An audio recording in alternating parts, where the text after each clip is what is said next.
if this administration wanted to move the needle, they should pull all the tech bros into the Oval, slam your fucking fist on the table, and say, what are you doing to train your workforce? Hey, Tim Apple, you're spending $55 million in China. What are you spending here? Zuck, you fuck? What about you? Elon, Deel, Sundar? What kind of money are the biggest companies in the world investing in their current employees, in their community, and in their fucking country? There might be a wee problem, boys.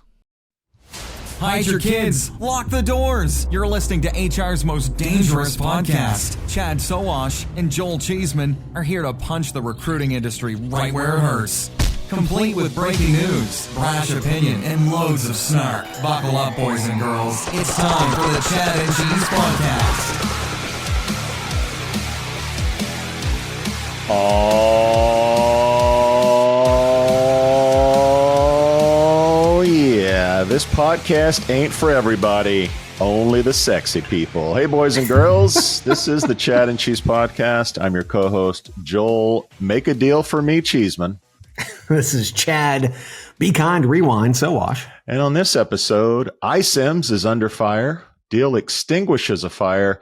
And humans are so fired. Yeah, we had a good run. Let's do this.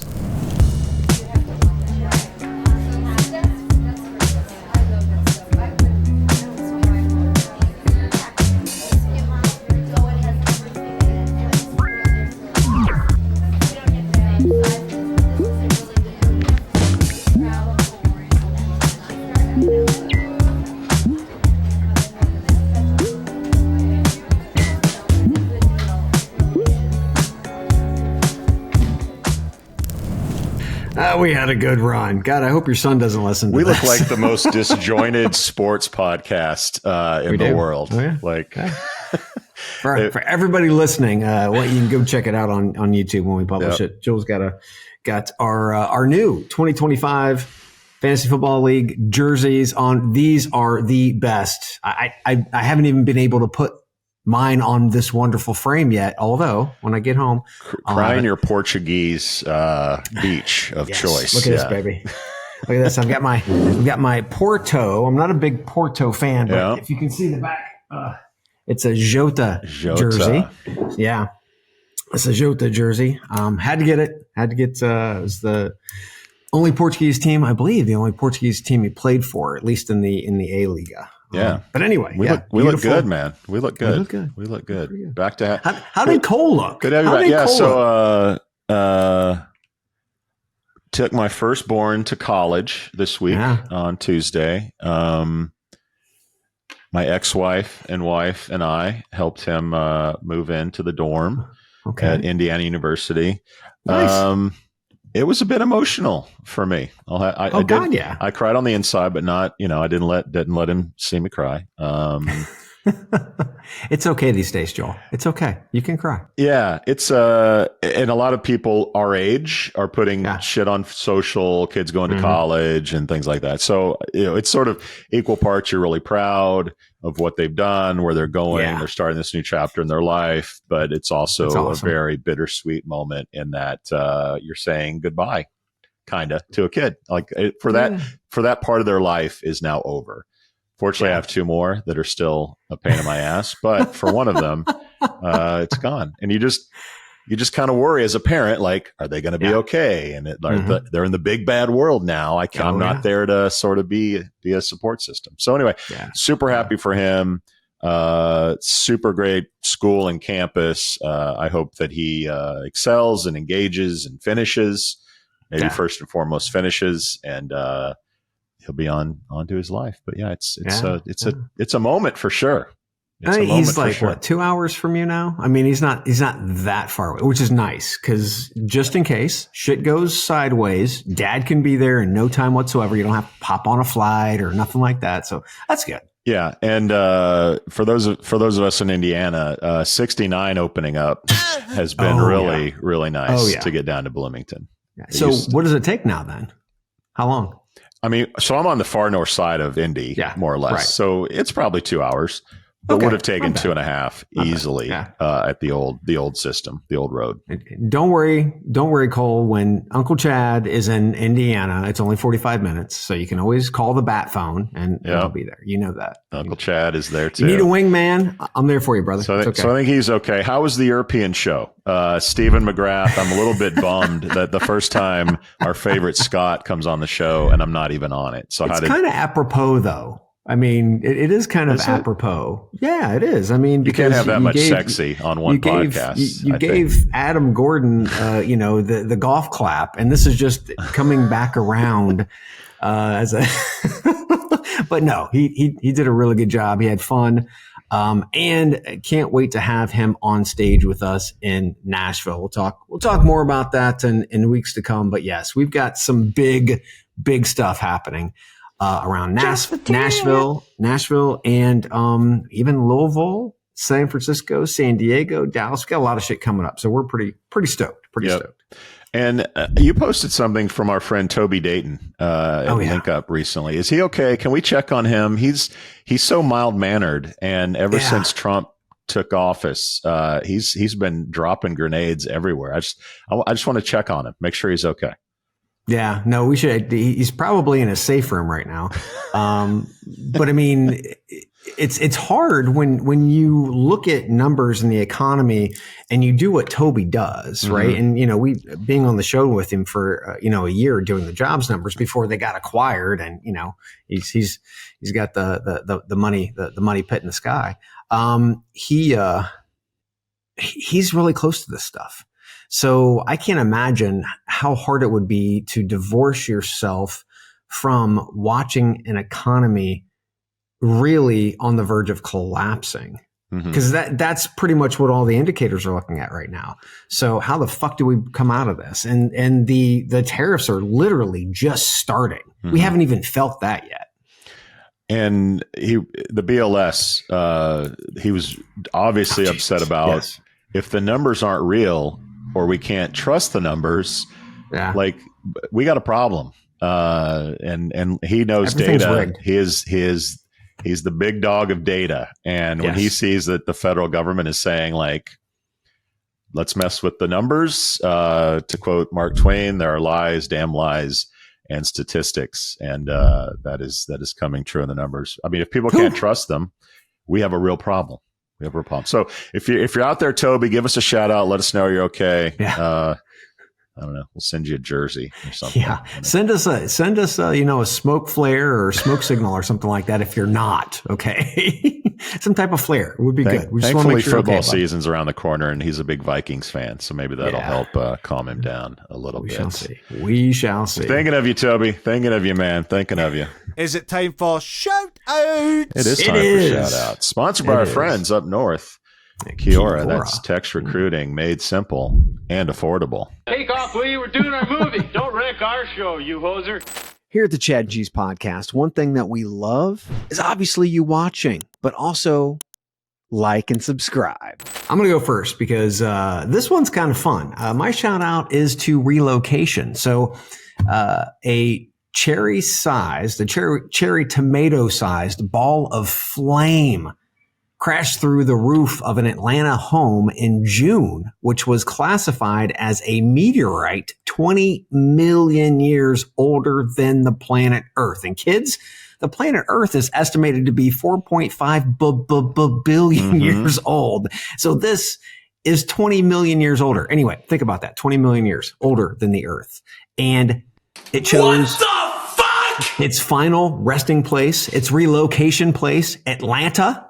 Are you fucking kidding me? Not the Bahamas, not Machu Picchu, not Santorini, not French Alps like Levin would love, the French Alps. Not Bora Bora, Atlanta. So shout out to Relocation. Yeah, Jesus. Shout out to Relocation. It's not always what it's cracked up to be. Atlanta. Nothing would ruin your day like a ping pong ball sized meteorite just coming through the house, would it? Oh, yeah. No shit. That would be a bad day. Hey, but Chad, I'm here with good news. Seems apropos, though. I'm here with good news on my shout out. It's back to school season. Conference season's picking up. I know people are looking for something new to wear, something stylish, something cool. And I'm here to help fashionize our audience. Chad, I was on the internet perusing randomly fast food sites and came across Arby's. When was the last time you were in an Arby's, Chad?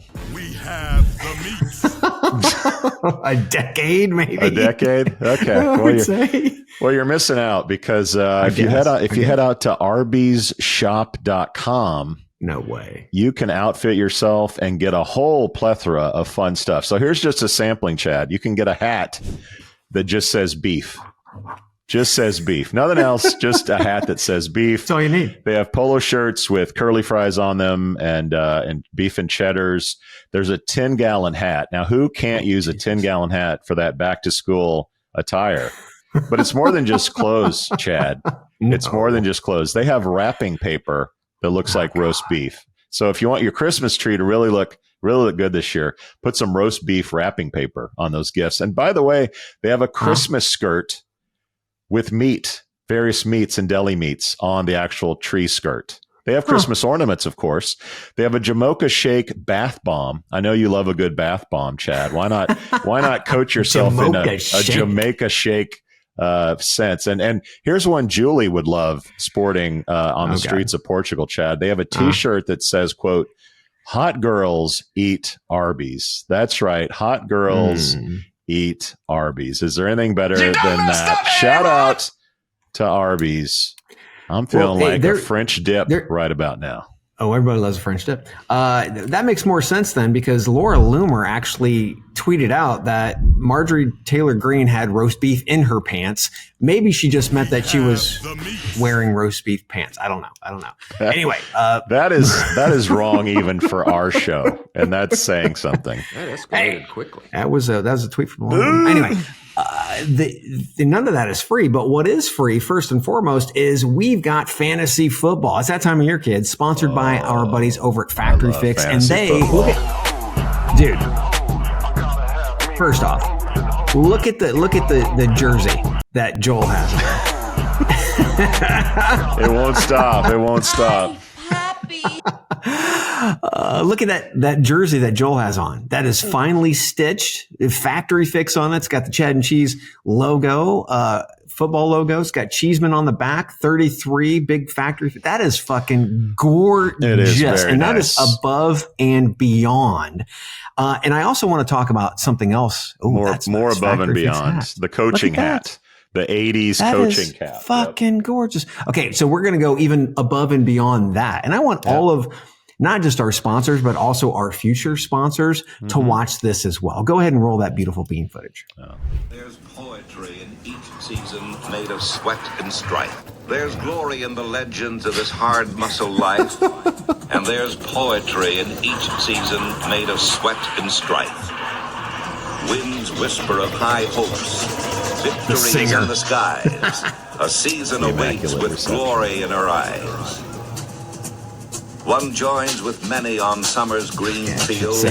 Time to strive, to dare, for all not to yield. Look at game face. Look at AI game face.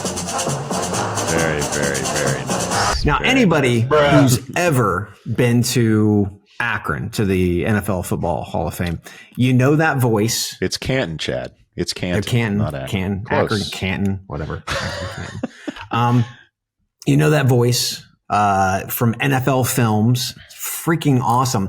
The coolest part about all this is look at all the love and detail Factory Fix is not just put into that jersey and those hats, but also that little movie that we just threw out there.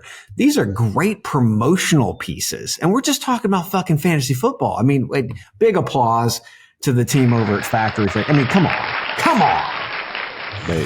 They take it the extra 9 yards, Chad, the extra yard. Why'd you go with 22? Your jersey is 22, mine's 33. I'm just curious. Was that your number in high school? That was my number in high school. 22 was I was outside linebacker, and that was my number in high school. Did you have a hero growing up that inspired 22?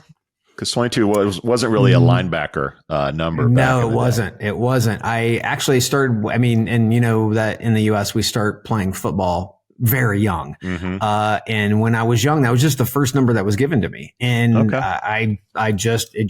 it carried along. So it was always my number. What about yours? Yours 33. So 33. A lot of people, including Mike Schaefer at Factory Fix, thought it was a Larry Bird homage. I love me some Larry Bird. Wrong sport, but this is a tribute to Chicagoland's greatest underappreciated gridiron great. Polk High's Al Bundy was number 33. So this is a hat tip to Bundy. Al Bundy, the greatest Chicagoland Married with Children. player For all those who don't know, watch Married with Children. You'll get that. How sad is it that Matt Lavery is still not with us to appreciate that joke? Because he would appreciate that joke immensely. Yeah. Curious, the picture of you smoking. Do you know what that's from? I can't. I do remember seeing it, but I can't remember I cannot remember the player who was actually doing it. It was Lynn Bias, quarterback of the Chiefs in the Super Bowl. During halftime, he had a smoke, and there's a famous picture. Football fans will know of that. So that was great. That was great. All right, and for all of our other sponsors who also do a great job, and we help them with the giving of good stuff. That's right, because with free stuff, you go to chadcheese.com/free. You could prospectively win 2 bottles of whiskey from those talent tech expert people over at Van Hack. Look, chicken cock. Here comes the chicken cock. There it is. Bourbon barrel aged whiskey or aged syrup in whiskey barrels, from our buddies up at Kiora. T-shirts, those red shoe wearing kids at Aaron App, and craft beer from the job data geeks over at Aspen Tech Labs. Love those guys. Last but not least, we all know it. We all love it. If it's your birthday, you might actually win some rum from Plum. But you got to go to chadcheese.com/free. I know I can. I can feel it all the way down in my plum. All right, celebrating another year around the sun. We got Candace Miller, Brian Thompson from our friends at Kiora, Marley Huckabee, Peter Succi, Alex Campo, Julie Personius, Brittany Kaiser, Cassia Newman, Bill Casco, Chris Long, your boy, Richard Cho, Beverly Collins, Nick Livingston, Jerry the Godfather Crispin. There he is. And Captain Picard, a.k.a. Christine Cheeseman, celebrate another trip around the sun. Happy birthday, everybody. Love it. Love it. We'll kind of squeak by events this week, but you've got something happening, and you've got an announcement for ERE. Yeah, I'm going somewhere. Oof. Events. Where are we going, boys? So it's official. I mentioned I was headed to ERE in November. To get on stage in San Diego, the whale's vagina. Anyway, it's confirmed. Our friend Jeff Taylor, founder at monster.com and now Boom Band, will join me on stage. What could be more fun than Jeff Taylor and Joel Cheeseman on stage, live, unfiltered, anything goes, cage match. That would be fun, actually, if a show would put a cage and put the people in the cage. Anyway, might be some pushback on that, but I'm excited. You'll be doing your thing elsewhere, but I'm sure you'll be giving me questions to ask, hard balls to throw at Mr. Taylor while I'm on the road. And Jeff, I know you're listening, man. None of this warm water shit. We need some better analogies. We need some hard hitting stuff. Nothing weak-kneed. We need you to go right to the point and tell us how you feel. Okay, that's what we need, Jeff. That's what we all expect.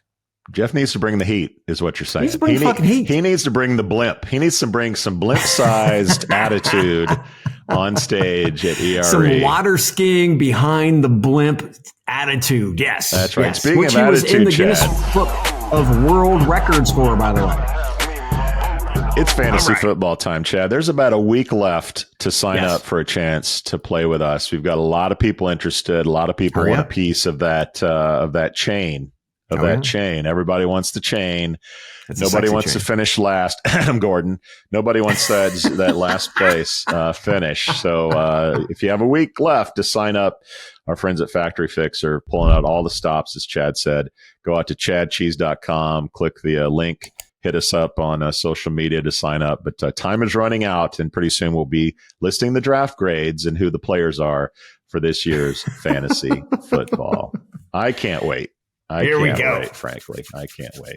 And speaking of can't wait, let's get to Topics! All right.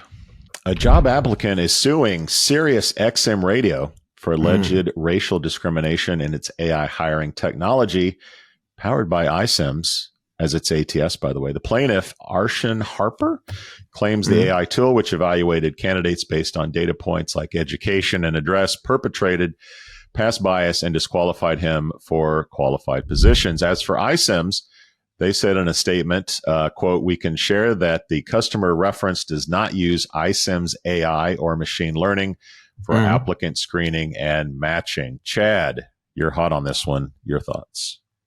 Yeah, there's no question. iCIMS was not named, but since we've seen a class action case against Workday, Mobley versus Workday, and then HireVue was also named in a suit earlier this year by civil rights advocates who allege Intuit used HireVue's discriminatory AI hiring technology, violating the Colorado Anti-Discrimination Act, the ADA, and Title VII. So this is they might not be named, but it is important to know who the players are in the game, right? So that's very important. Personally, in the SiriusXM and Workday cases, I don't believe AI. Give me a second here.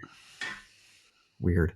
I don't believe AI is truly the culprit here, because it's human actions that are used to train AI, and we're probably just going to experience the discrimination that's been. My computer's going fucking crazy. The discrimination that's been happening for years, but it's happened in smaller doses due to humans' inability to scale well. So now that discrimination can happen not just in small sample sizes, but AI can now explode it by scale. We're going to start to see larger sample sizes using the same behavior and saying, oh shit, this is discriminatory. Well, it always has been. It's just happening where we can know it now, right? We can see it now. So what's the answer? I mean, it's really audit, for God's sakes. Now, take a look at the HireVue case. I think that this one's entirely different ball of wax, as the case is laid out by the ACLU, the American Civil Liberties Union.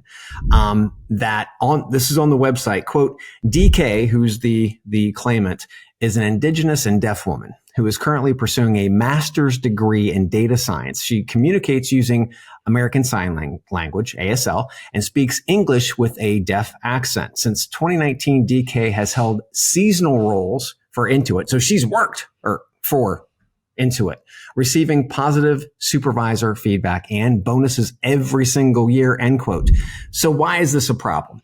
Back to the ACLU website, quote, DK was forced to use HireVue's video interview platform, which features automated speech recognition systems to generate transcripts of applicants' spoken responses, et cetera, et cetera, et cetera.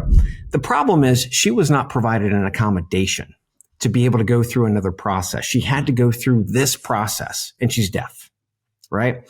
She was later rejected for this specific position and received feedback telling her, get this, she needed to work on her, quote, effective communication to provide, quote, concise and direct answers, end quote, to adapt her communication style to different audiences, and to, this is the worst and or best, depending on how you're looking at it, practice active listening. She's deaf.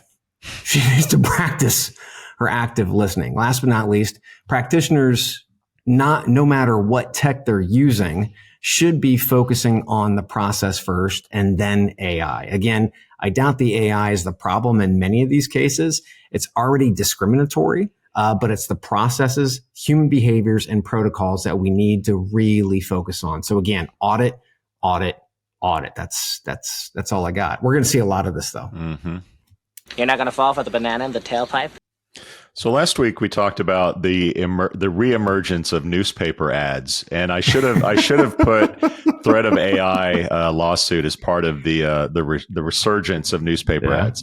Look, the most shocking piece of this news is that SiriusXM still exists and they're actually hiring people. But aside from that, I have more thoughts on this tonight than I thought I would.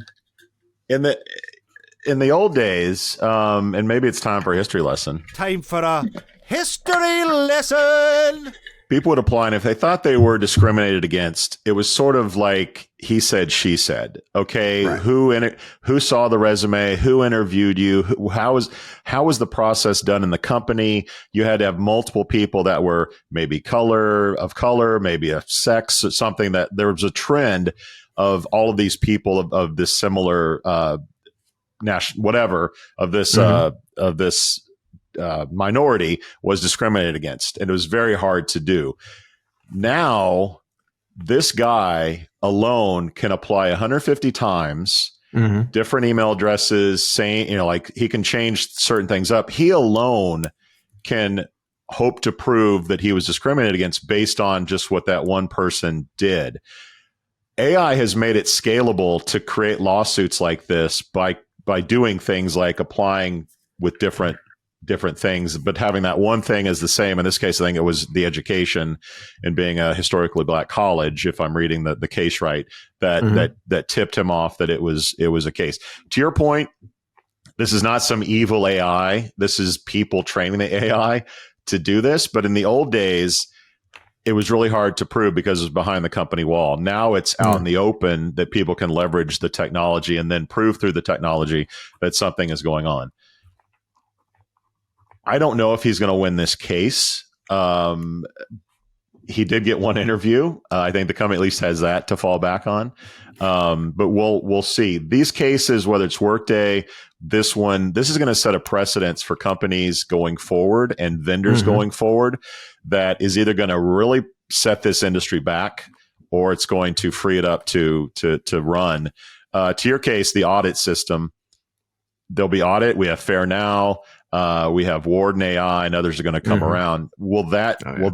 As far as I can tell, none of those audits are coming up in court to say, hey, we've been audited. Our stuff is safe and unbiased. At some point it's going to have to, but companies are going to want to protect themselves no matter what. What I do find on the iCIMS example, I get the impression that someone that's integrated with iCIMS is the one doing the interviewing or the AI or the point solution, the automation. Yes. So AI is sort of the head, but if it's a marketplace provider, an integrated partner, that creates an additional layer of risk for marketplaces, because historically marketplaces are like, build your app on Greenhouse, build your app on whatever. But now if your app is potentially going to be a biased solution, your ass is on the line for letting them in your marketplace. So how are ATSs going to respond to marketplaces? We've had talks with Paradox in the past about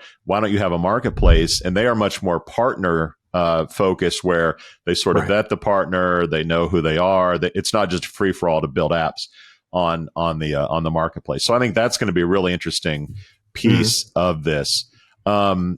Historically, also, we know the EEOC does not have a great track record of AI cases. They only have one confirmed settlement back in 2023. We talked about that with our friend Keith Sonderling when it happened. Yeah. So I didn't see the EEOC listed on this lawsuit. So it made me think, our lawyers or legal teams saying, look, we can't rely on the EEOC to help us. They have no good track record of that. I don't know if the current administration has anything to do with that, but it seems like lawyers and firms are going directly at the company as opposed to leveraging the EEOC to bring those cases up. So to me, that was a really interesting development in all this. And then I guess my last point is, we talk a lot about AI taking jobs, which is certainly the case. It will also create jobs. And I think a new title in TA that we're going to start seeing is AI governance. There are going to be people brought in that their specific job is to make sure that we don't get our ass pinched from the legal entities for a biased lawsuit, and I think that's going to blow up. Like that's going to be a position that's going to happen in a big way. So I have more thoughts on this than I thought I did when I first saw it. This is an onion, and it's going to be peeled over the next 12, 24 months. And we'll obviously be on this case. The Workday case is really big. Because that's just work class action. This one, SiriusXM again, they're still around. I guess podcasters have saved, or at least Howard Stern and others have saved SiriusXM. But anyway, it's interesting. And you got a lot of, you posted this on LinkedIn, and you got a lot of interesting feedback that I saw. So people are energized around this topic for sure. Well, they want to see what's going to happen. It was funny. Somebody actually commented that, iCIMS passed the New York City government's, the audits and whatnot. Yeah. I'm like, but this isn't Detroit. This is the D. this is different, right? So, I mean, it's going to be incredibly important that we, as recruiters, as hiring managers, have been really loosey-goosey around certain things like requirements, right? And if you put on requirements and you don't actually test the market with any market intelligence tool or what have you, and you don't know what you're going to get, you could get thousands of resumes. So then you will turn down a bunch of people who actually meet their requirements, and you could be in fucking hot water. That's the hard part, right? Then you might have them too tight. I mean, it's just one of those things where we're going to have to be smarter about how we start the process and then how we become more efficient through that process. AI can help. It should help. We don't need AI in every bit of it, but at the end of the day, we really need to be imploding a lot of our process methodologies and really just starting from scratch, making it easier, making it smarter. Yeah, I mean, I think you mentioned in that thread that the worst thing that could happen is that people just stop, like just don't use it. Let's just go back to the Stone Ages and post newspaper ads. That's not a recipe for success. This stuff is going to get messy. Protect yourself by any means that you can. The precedent will be set, and there'll be some rules of the game at some point. But for now, it's going to get messy. It's going to get messy. Toothpaste is out of the tube. All right, Upwork has launched Lifted, a subsidiary targeting the enterprise staffing sector. Lifted combines talent sourcing, contracting, and workforce management for contingent work, utilizing Upwork's talent pool and integrating with existing workforce programs. The announcement follows Upwork's recent acquisitions of Bubty, a freelance management system and staffing platform provider, and employer of record provider ASIN. The stock is up around 3% on the week. So, Chad, your take on Upwork's pivot?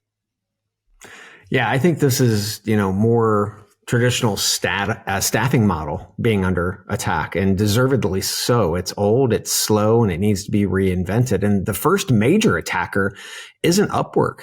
It's Indeed, owned by Recruit Holdings. Some would say Recruit has a staffing monopoly in Japan, and they're using Indeed to bypass staffing companies and go direct to the client in the US. So the hardest part to believe of all of this, knowing that Indeed is attacking staffing companies, is that staffing agencies are dumb enough to keep paying Indeed billions of dollars a year, which is doing nothing more than fueling their own demise. It's like they're sharpening the goddamn axe for the executioner. Now, Upwork, with these acquisitions, I can say Upwork ain't fucking around, man. They bought an EOR company, right? An employer of record company. And this is something they used to have other companies do for them. Now they're doing it in-house. And then they bought an enterprise version of themselves, a Dutch version called Bubty. I don't know Bupkis about Bubty. I just know it's the enterprise version. But we know Dick Bupkis, famous football player from Chicago. Second to only Al Bundy in record. Second. Oh my God.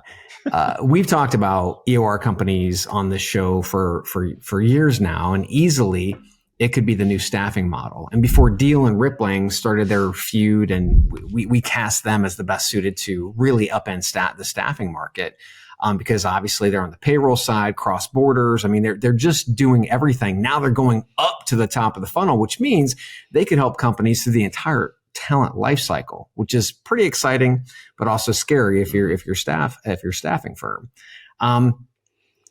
Plus, we've seen the biggest staffing companies in the world, like Randstad and Adecco, they have no clue what to do with technology. Case in point, their failures with Monster, Vettery, Hired. The president and CEO, Hayden Brown of Upwork, said, we generated our highest ever Q2 revenues, $195 million, which was performance driven AI focused. They've got so many different monetization models that they're focusing on. They're doing things that the staffing companies are not doing. So they're looking at honing in on that huge staffing TAM, but also there's advertising in there as well. Now, yes, I understand. Randstad last year made $26 billion. So 200 million means nothing. Adecco, $25 billion. Totally get that. But if you remember, Netflix was really small. Blockbuster had 9,000 worldwide locations. 9,000. They were smug when Netflix walked into their offices. But now they're not fucking smug, right? Every staffing company should actually have posters that say "Be Kind, Rewind" all over the place to remind them that a 9,000-pound gorilla like Blockbuster fell to a little bitty Netflix. And now that we're in the era of AI, agentic orchestration, whatever you want to call it, it can happen so much faster. So I see this as literally an assault on the staffing industry. 60% of the time, it works every time. Have you seen the videos online where they take teenagers and they ask them about things from the past? What are yellow pages? Yeah. And one of them is, what is Be Kind, Rewind? And they have no clue. Anyway, we just lost a few members of our audience on that. Look it up, kids. Jesus. This is a bold move. No matter how you slice it, it's a big move. It's the adage, the innovator's dilemma. If we're going to disrupt somebody, we're going to disrupt ourselves, and that is what Upwork, as far as I can see, is hoping to do. I think AI has flipped their old model on its head. Upwork went public before the pandemic. It spiked during the pandemic because everybody was like doing 3 jobs and a full-time job and doing stuff on Upwork, and at least things were good. And then AI happened, and you used to go to Upwork. I need a page developed. I need a banner ad. I need a logo. I need all these sort of little things that small businesses need, and to some degree, bigger businesses would go to Upwork. Well, AI does a lot of that. AI will make your image for you. AI will write your email for you. AI will do all of that. So promotional video. Upwork, clearly, yes. Upwork with us, recreating Lynn Dawson's smoking addiction. Clearly, Upwork said, "Oh shit!" Fewer jobs are coming in.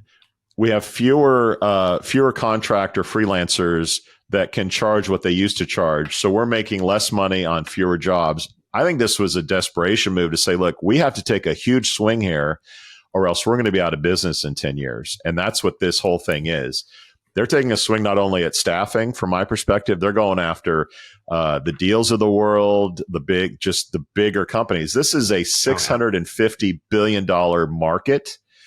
And Upwork is hoping to take a piece out of that 650. They have a ton of competition.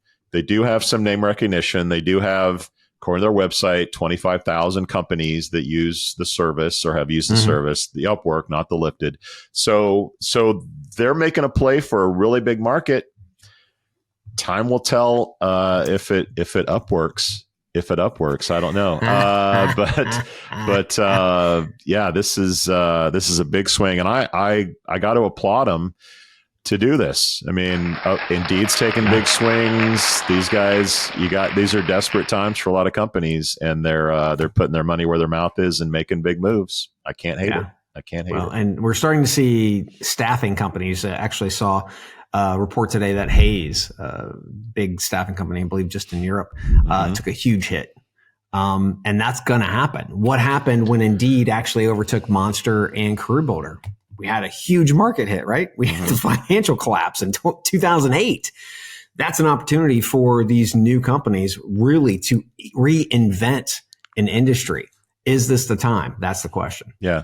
Can't hate it. Can't hate it. No. And I can't hate the people that leave us good reviews. Guys, we're going to take a quick break. Listen to the ads because there's no show without our sponsors. And while you're listening, go to your podcast platform of choice and leave us a review. We'd love to hear from you. So you posted a new job ad. Now you can sit back and wait for the applications to roll in, right? That's why we built JobPixel. Imagine showing candidates why your company is great with real people, real stories, and real culture. With JobPixel, it's not just another job ad. It's an invitation to something much bigger. Video gives you a 3 times better response rate. So instead of chasing after candidates, they'll be coming to you. And with a 34% boost in conversions, candidates aren't just looking, they're applying. And if you're worried about people clicking away, don't be. Our videos reduce bounce rates by 25%. That means they're watching, they're engaged, and they're interested. 282% more engagement?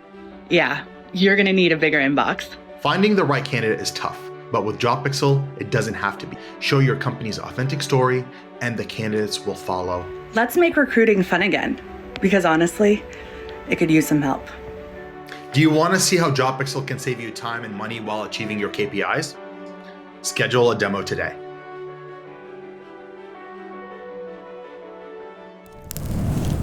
I do like to say we're getting a lot of comments on Spotify and YouTube. And so that even if you're not giving us reviews, you're commenting, you're engaging. We fucking love that. So keep it up. Chad, Deel is back in the news. Oh, Jesus. Bozo's back, baby. Bozo's back. Sorry, Deel's back. Deel's back in the news. A Florida judge dismissed a lawsuit against Deel, not that lawsuit, alleging it helped Russian entities evade U.S. sanctions. Deel's attempting to link this case to a separate lawsuit filed by its rival Rippling, which also alleges RICO violations. But wait, there's more, Chad. Deel announced AI Workforce this week. It's a new product enabling customers to create and manage AI agents for automating HR and payroll tasks. The tool, currently in beta, you got to sign up for it, covers things like recruitment, payroll, compliance, and time off management. Let's check out a promo from the company.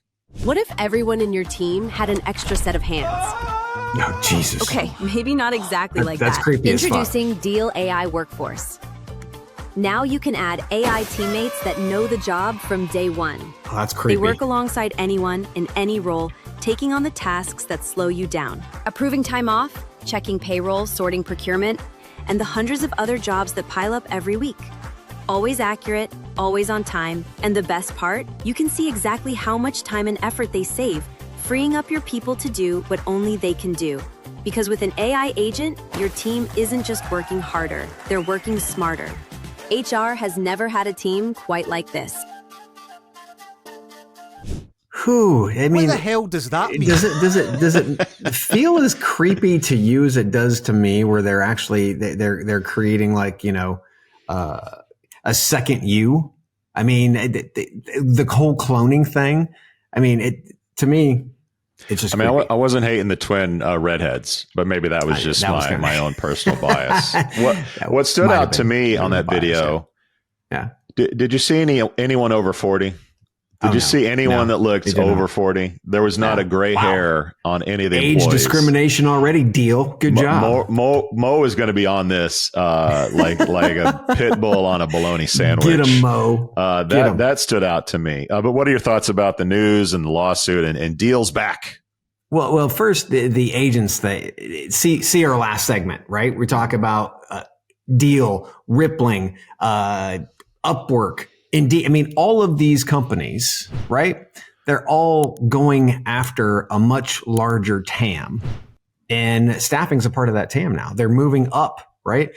And this is just going to be the first foray of them going into agents, and they're going to go up the funnel with it. Same thing. So, I believe staffing will try to do something. Unfortunately, they do have the innovator's dilemma, much like, again, Blockbuster had and Netflix beat them out. Mm-hmm. Monster and Career Builder had innovator's dilemma, and Indeed came and swept them up. So it can happen. And again, I think that tech is moving so fast right now that it can happen much faster than it used to. The court case dismissed. I mean, Deel really doesn't understand optics, do they? I mean, don't comment. Don't blame Rippling. Just allow the dismissal to fade away and get back to doing fucking business. We've always heard, and the person who said this is a fucking idiot. We've always heard any PR is good PR. That's total bullshit because anyone in PR understands. They're wincing. They understand optics and the impact on the brand, on sales, and on company growth. So for me, it's just shut up and dance, kids. Shut up.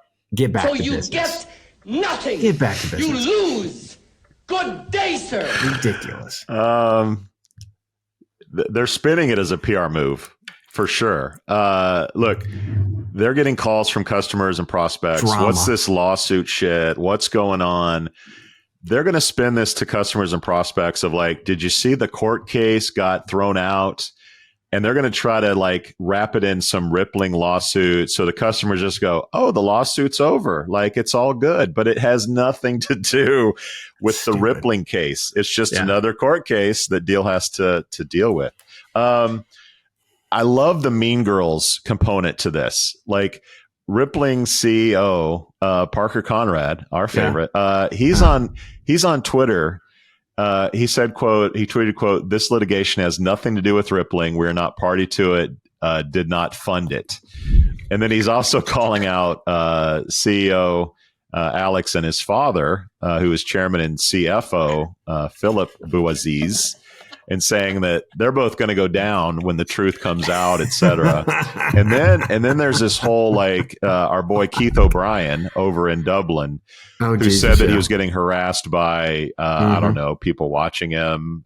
It's a total Maxwell situation. Everybody's watching me, and it's a telenovela. But it comes out. Apparently, it came out in the press in Ireland that they did perform quote discreet surveillance on Keith O'Brien. So like he's getting surveilled.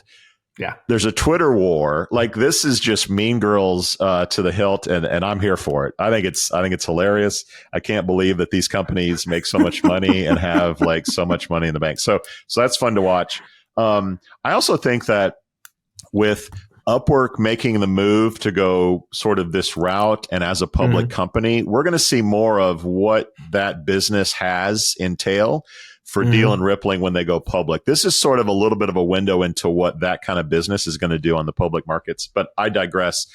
On the AI agent thing, this is going to be the new SEO. It's going to be the new automation. It's going to be the new AI. Like everybody's going to have agents. It's going to be up to the consumers to figure out whose agents are real, what agents are worth a shit, like who, because just saying we have agents is not going to be the same as we have agents that actually do shit. It's like chatbots, right? We all have chatbots, but some are better than others. And there's going to be a real period of like whose agents are better and whatnot. I do think the ad was kind of whack. The guy in the cowboy hat, I don't know what that was about. The dude with the arms that came out, and then like no people over 40. As a Gen Xer, I'm very offended by that. But I'm here for it. I think it's fun. I think it's fun. Get back to work. Get back to work. I can't wait for the Rippling Deel case to go to court, and that's just going to be fucking circus. I can't wait for the Netflix series. Yeah. Oh yeah. Yeah. Please, God. All right, let's get to our next story. Okay. The U.S. Department of Labor announced the availability of up to $30 million in funding for the Industry-Driven Skills Training Fund grant program. The grants will provide outcome-based reimbursements to employers for training in high-demand and emerging industries, including AI, advanced manufacturing, and shipbuilding. Chad, your thoughts? I didn't realize this administration was a socialist party. That's what I don't get. What kind of corporate welfare bullshit is this?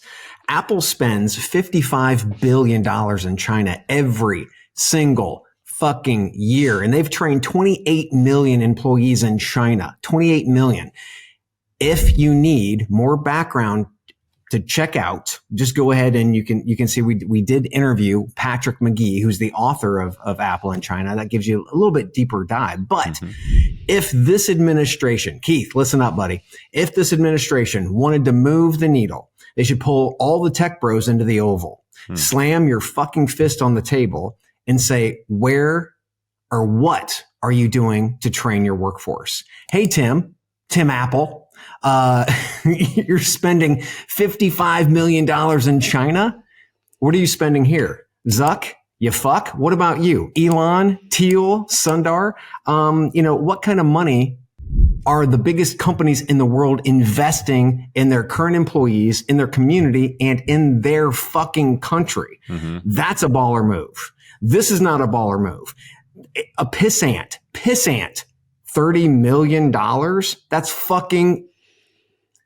That's shameful. Okay. Number one. Number two, the companies can pay for this shit. Call those motherfuckers onto the carpet and get them to invest in our country. Mm-hmm. They're already investing in other countries, billions and billions of dollars. And yet, what do? Oh, here's some corporate welfare. Fuck that. So you're not buying it, Chad? Is that what I'm hearing? Keith, you're not going to fall for the banana in the tailpipe? No. I mean, that's my first thought. I was like, how many zeros did this headline leave off? $30 million? Still. I mean, look, ICE is getting $8.7 billion increase from the big beautiful bill. The $30 million, literally, for the federal government. Like, they just made that in like. I don't even know why this is a story. The story should be like, why are we only spending this much on these items? We shouldn't be spending it. So there are many layers to this. In my opinion, there are certain things. Okay, government gives benefits and payola for when they want something to happen. So the CHIPS Act. We want chips made in this country. We want, like, from a security perspective, et cetera. So, like, we're going to spend money to give benefits to companies. And then Intel, of course, buys back its stock or whatever the hell they do. So, exactly. So both sides do this. Corporate welfare. And it either works or it doesn't. I mean, they're all wrong. What stood out to me is the shipbuilding component. And I know you think I'm crazy and I'm a conspiracy theorist, but that is a China defense move. It is. China's shipyard manufacturing is approximately 23.2 million gross tons annually. This is reported by the U.S. Office of Naval Intelligence. 23.2 million gross tons. You know what the U.S. produces? Maybe a tenth of that. 100,000 gross tons. So China is manufacturing 232 times greater capacity for shipbuilding. You know why the Allies won World War II? There's an old saying. They won it with Russian blood, British intelligence, and U.S. industry. Mm-hmm. We have no industry to fight a war like we did in the past. And if a conflict comes out with China, we're in trouble because it's going to be fought on the oceans. And we're just at a point where we have to put the government behind some efforts to make shipbuilding a thing again. By the way, if you're a kid looking for a job or a business, shipbuilding is going to be a thing. Because I think it makes sense. I just don't think 30 million does it. 30 million is like a missile. I mean, it's just like such a small amount of money to make a difference. I don't know if it's like, let's put a little bit out there, like make a little seed investment. Let's see what companies or organizations kind of rise to the top, and then we'll put more money into them. I mean, it just feels really weird to have such a small amount of money towards such an effort. We used to, in the United States, spend money in our communities to develop our communities. Mm-hmm. We don't do that anymore. Apple's spending billions of dollars developing communities in China. Yep. Okay. So I don't care if it's $30, 30 billion, or 30 million.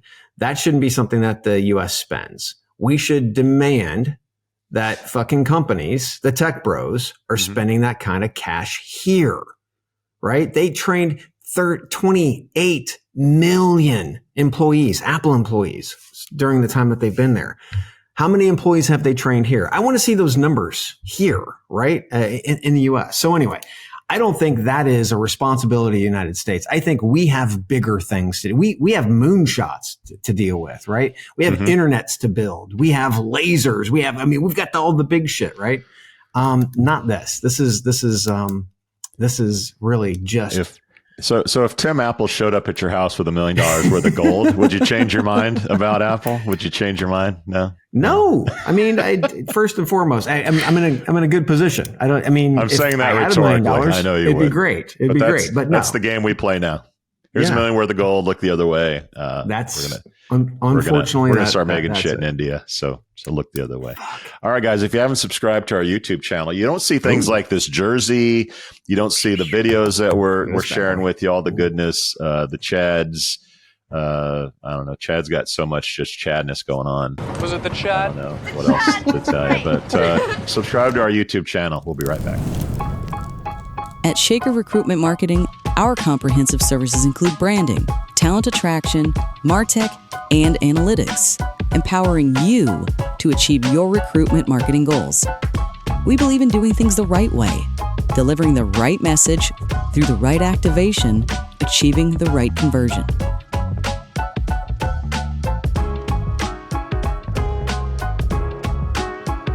For us, business is deeply personal. Our legacy is built on relationships. Together with our people, clients, and partners, we've been shaping the world of talent for over 70 years.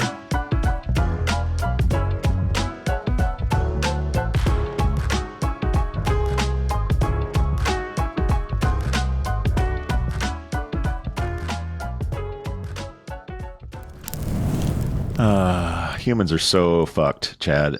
Here's a sampling of the humans are. Let's end on a good note. Humans are.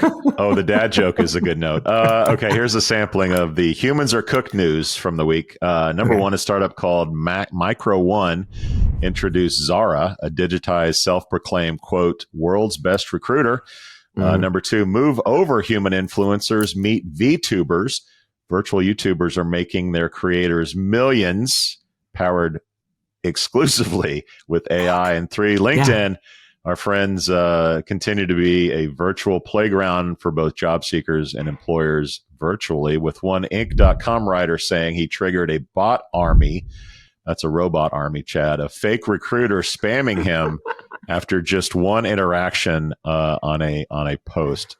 Chad, do you miss the 80s as much as I do? What are your thoughts on the humans are cooked news from the week? Yeah, I always love not having to be home until the streetlights come on. The hardest part about this is that we are humanizing all of these different things, right? Let's say, for instance, like the AI influencer having millions of people watch them, right? And I watched a couple; they were fucking horrible. I mean, they were bad, but that's happening.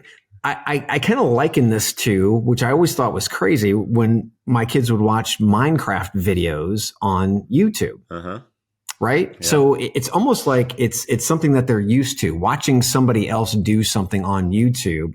It's not really a human; it's just a game. This is almost the same kind of feel, but it's almost like we're humanizing it, whether it is bots, and we have really good reasons for that on the hiring side of the house, because we threw candidates into black holes for years, right? They deserve some type of interaction. We can't give them interaction at scale because we're humans. We don't scale well. So what do? We use bots, and we try to give them at least a good experience. The thing is, though, through that whole process, we're humanizing the technology. And when it starts creating clones, like Deel's little commercial there, it's not going to be a big deal. So it's almost like AI is creeping into our lives very stealthily, and it's not leaving, kids. It's never going to fucking leave. Ouch. The world is getting so dystopian. I do long for a simpler time. I do. Of Jolt Cola and our Atari video games. First and foremost, why is Zara a blonde, blue-eyed, straight out of college best recruiter in the world? Like, could we not? DI is dead through technology. Like, we're not. Or, like the machines are deciding that DI is over for us, apparently, based on the Deel video and this best recruiter in the world. Yeah. There's a cartoon sausage. If you have some time, go search TikTok for Nobody Sausage. It's just it's not an actor dressed as a sausage. It's not an actor voicing a sausage. It's just a sausage disco dancing, going to dinner, cheering at a game. He has 22 plus million TikTok followers. He has a brand deal. He's going to Instagram. Jesus Christ. If you're an influencer, and now this nobody sausage is out social marketing and you know, like, how depressed are you? And we're going into a world where we trust nothing. No one has any power, any agency, and it's just we're just going to be consumers, and that's sort of the end game. And not to be conspiratorial, but you talked about socialism. I'm going to quote Karl Marx, and if you haven't if you have Karl Marx on your bingo card, make sure you stamp that out. But Karl Marx described a future of alienation. He predicted this back in the 1800s, and he said there will be a time where individuals seek meaning through buying goods rather than through creative or communal engagement. Here we are. Well, what the hell is happening? We don't engage anymore. We don't create things anymore. We just buy shit for meaning. And that's just kind of a sad commentary on the state of what's going on. Wow, we got deep in that one. Jeez. Well, and to bring it out of that, I got to say, and this is good, bad, or indifferent, Sasquatch and Yeti on TikTok, funny as hell. Yep. Not to mention, have you seen the dog podcasts? Where they've got dogs sitting up in chairs. I've seen Baby. It's probably similar. They've got dogs now. And they're all over my fucking feed. It is hilarious. I love dogs. They obviously know I love dogs. So the algorithm literally has me pinned. Does your feed have dad jokes? Oh, no. I've got you for that. Okay. This is a good one. Okay, we're keeping him clean again. All right, Chad. What did Tennessee? River? The same thing, Arkansas. Oh, Jesus. He's good. Yeah. At least football is played by real people as well as soccer. Yes, we have that at least. Chad, we out. Thank you for listening to, what's it called? A podcast. The Chad. The Cheese. Brilliant. They talk about recruiting. They talk about technology. But most of all, they talk about nothing. Just a lot of shout-outs of people you don't even know. And yet you're listening. It's incredible. And not one word about cheese. Not one. Cheddar. Blue. Nacho. Pepper jack. Swiss. So many cheeses and not one word. So weird. Anywho, be sure to subscribe today on iTunes, Spotify, Google Play, or wherever you listen to your podcasts. That way you won't miss an episode. And while you're at it, visit www.chadcheese.com. Just don't expect to find any recipes for grilled cheese. It's so weird. We out!